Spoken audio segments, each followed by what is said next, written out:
त्यानंतर trigonometric identity सगळ्यात important 3 identities आहेत. कोणत्या 3 आयडेंटिटीज माहिती येते तुम्हाला? कोणती आहे? Sine square theta plus cos square theta is equal to काय? 1. दुसरी आयडेंटिटी काय? 1 plus tan square theta is equal to काय? Sec square theta. त्यानंतर तिसरी महत्वाची identity 1 plus cot square theta is equal to काय? Cosec square theta.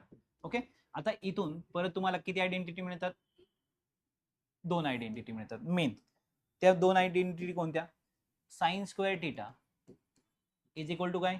1 minus cos square theta, किंवा इथं जर तुम्ही पाहिलं तर काय? Cos square theta is equal to 1 minus sine square theta. म्हणजे जर तुम्हाला साइनची व्हॅल्यू पाहिजे तर कॉसला तिकडे पाठवा, कॉसची पाहिजे तर साइनला तिकडे पाठवा. तसेच याच्यात सुद्धा तुम्हाला 2 आयडेंटिटी आणि याच्यात सुद्धा तुम्हाला 2 आयडेंटिटी. अशा ह्या आयडेंटिटी मला लक्षात ठेवायच्या. ह्या आपल्याला टायर 1च्या पेपरसाठी उपयोगाच्या आहेत. त्यानंतर